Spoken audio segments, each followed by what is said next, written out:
Energy source on your shining wings. Yung iba sa inyo guys, malayo pa yung mararating nyo sa buhay. Ayan, spread your wings like a butterfly, pero hindi naman butterfly to.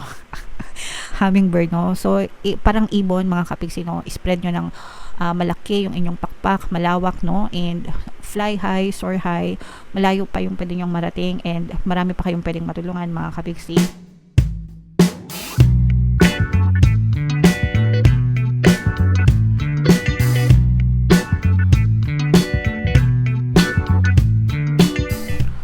Hello guys, hello Gemini, welcome back to Pinay Pixie Tarot. Ang pamagat ng episode natin for tonight is OOTM, Oracle of the Month, para ngayong October para sa Gemini, Sun, Moon, Rising, Sun, and Venus. Meron tayong tatlong set ng decks dito guys. Ito yung para sa spiritual message nyo, ito yung sa life messages, and ito naman yung sa love life, mga kapiksi.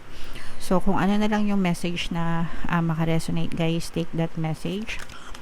Unahin natin tong deck na to. Ito yung spiritual message nyo, mga kapiksi. So we have the hummingbird. Wow, miracles guys, grabe. Close up natin. You are the joy bringer. You bless the world with positivity and love. Energy source on your shining wings. Spread the miracle of happiness. So ito guys, no, kung lahat lang sana tayo, 'di ba? Kung lahat lang sana tayo masaya, kung lahat lang sana tayo positive, mga kapiksi, no? Wala na sanang nag-aaway-away sa mundo, hindi na sana tayo naka-experience ng kahirapan, ng mga pagsubok, ng mga kalungkutan, 'di ba? Puro kapayapaan na lang sana, mga kapiksi. Pero dapat kung ano yung kaya nating gawin sa sarili natin, mga kapiksi, and kung ano yung pwede nating i-contribute sa society natin, sa lipunan, kung ano yung pwede nating i-contribute sa ibang tao sa pamamagitan ng pagiging positibo, gawin natin, mga kapiksi.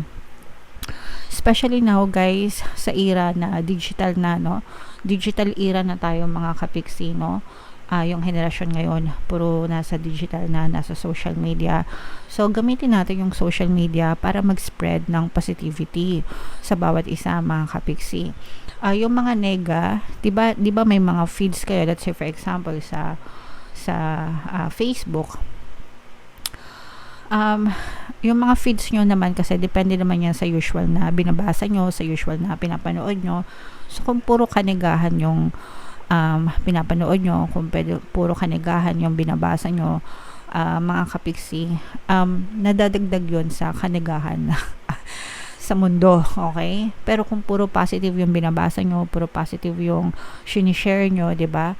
Nag-i-spread din yan, mga kapiksi. So make sure na lahat ng sinishare nyo guys, puro positive lang, puro masaya lang, para mag-spread siya as in lahat, collective, diba? Pag masaya yung isa, masaya yung lahat. So, ganun gawin natin, guys, no, sa abot ng ating makakaya, para everybody happy, mga kapiksi, no? So, i-bless natin yung bawat isa ng pagiging positive, pagiging masaya, guys. Energy source on your shining wings. Yung iba sa inyo guys, malayo pa yung mararating nyo sa buhay. Ayan, no, spread your wings like a butterfly, pero hindi naman butterfly to. Hummingbird, no? So, parang ibon, mga kapiksi, no? Spread nyo ng malaki yung inyong pakpak, malawak, no? And fly high, soar high, malayo pa yung pwede nyong marating, and marami pa kayong pwedeng matulungan, mga kapiksi. Spread nyo yung miracle of happiness, ika nga dito sa mensahe para sa inyo. So, ikaw mismo, parang nagiging tool ka, kapiksi, para mag-spread ng positivity sa paligid mo, sa sarili mo. Magsimula kayo sa loob ng bahay nyo, sa loob ng tahanan nyo. Kung ikaw ay magulang na, turuan mo yung mga anak mo na magpaka-positive, no?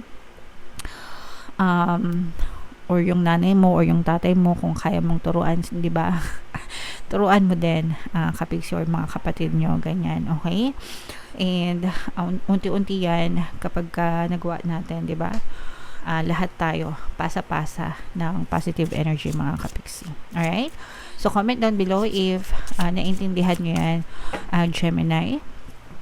Up next naman is yung live messages nyo. So, habang sinashuffle ko to, panoorin nyo muna yung video natin regarding sa ating paano mag-manifest ng abundance video course.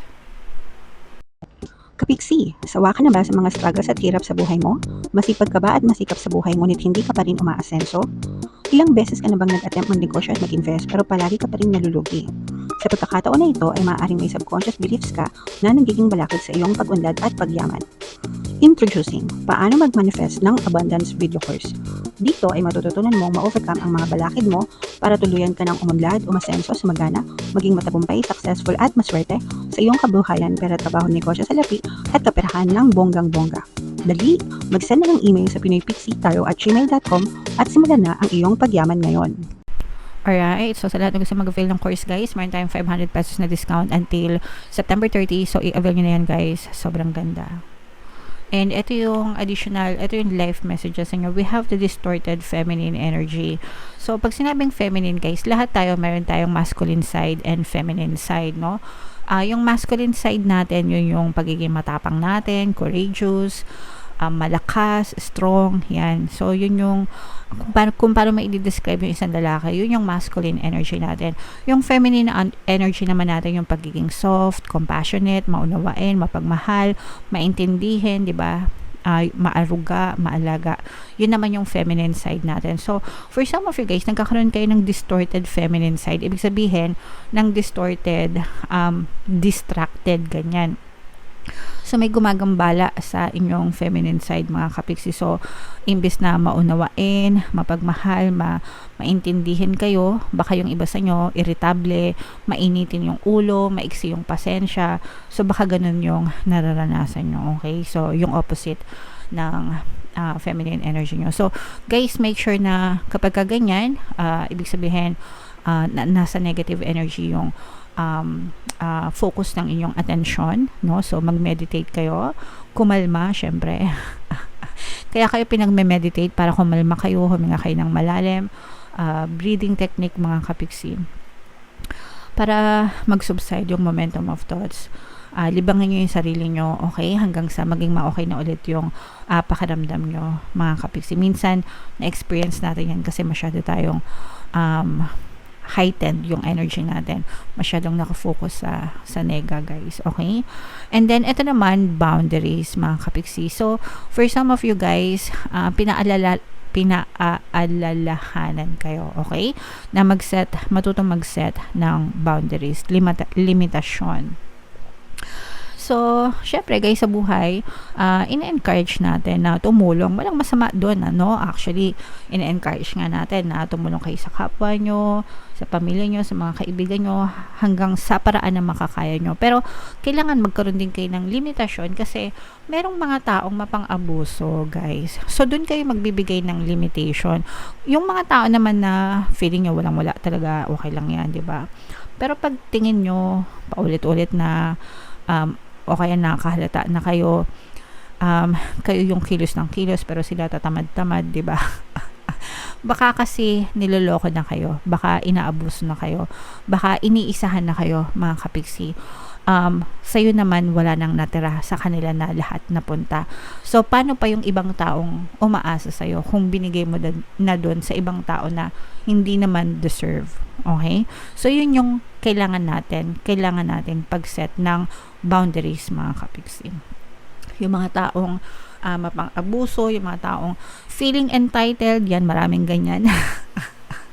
Nauso na yan nowadays, no? Even sa social media, marami nang masyadong feeling entitled. Pero, doon kayo magsaset ng boundaries, mga kapiksi, para may matira sa inyo and para mailaan nyo doon sa iba pang tao na mas deserve ng tulong nyo, mga kapiksi. Alright? Okay, so comment down below, guys, if naintindihan nyo yan and if feeling nyo naka-resonate kayo, no? And so up next naman is yung para sa love messages nyo. And habang sinashuffle ko to, guys, naka-flash sa screen nyo yung ating bagong course, paano mawala ang third party at magkaroon ng harmonious na relationship. Para mawala yung mga kabit ng jowa nyo, guys. 20% discount naman yan until September 30. So, i-avail nyo na, guys. Sobrang ganda. So, ito yung mga life messages nyo. So, both negative and positive. Dun sa negative, mga kapiksi, no, sabi nga dito, addictions are affecting your romantic lives. Itong addiction na to, ito yung mga addiction na mga bad habits, bisyo, no? Mga bisyo. So, pwedeng nakaka-apekto siya sa relationship nyo. Like, baka yung partner nyo or baka kayo or parehas kayo. Usually naman, partner nyo diba? So, baka addict, baka lisinggero, baka sugarol, baka mahilig sa babae, mahilig lumabas, mag-party, mahilig sa games, ganyan, mahilig sa casino, or whatever, guys. So, yung mga bad habits na yun, or bisyo, kaya nga bad habits, bisyo, maaaring nakaka-apekto siya sa relationship nyo. So, eto naman, kausapin nyo ng matiwasay, no, yung inyong partner, kasi kapag ito inaway nyo, lalo lang magwawala yan, no, sometimes lalo yung magre-rebelde. Pero pag pinakiusapan nyo na maayos and explain nyo sa kanila na naapektuhan na kayo, sabi ko nga, di ba, bigyan nyo ng boundaries, mga kapiksi, so maaaring magbago. And syempre samayan nyo ng pagdadasal, and meron tayong subliminal, guys, yung pampawala ng balakid na subliminal, kasi doon ko nilagay yung mga affirmations na yung mga bisyo, kasi balakid yan, 'di ba, sa relationship. So pwedeng yung pakinggan yun, guys, para magtino yung mga partner nyo, if ever na suffer kayo sa ganitong klase ng relationship. Okay? And we have attraction, mga kapiksi, no? So yeah, so ibig sabihin nito, guys, hindi yung attractive na maganda or what. Pero if maganda yung pananaw nyo sa buhay, maganda yung, kumbaga, magaan lang yung buhay nyo, mas iyahin kayo, ganyan, you're being attractive to another person, mga kapiksi. Kumbaga yung confidence nyo, yeah. Yung confidence nyo, guys, nakaka-attract ng attraction, nakakadagdag ng attraction yan kapag masayahin kayo. Alright? So, yeah. Comment down below, guys, if feeling nyo naka-resonate kayo dyan. And kung saang message kayo naka-resonate, dito ba sa spiritual, dito ba sa life, or dito ba sa love life, mga kapiksi, comment down below, guys.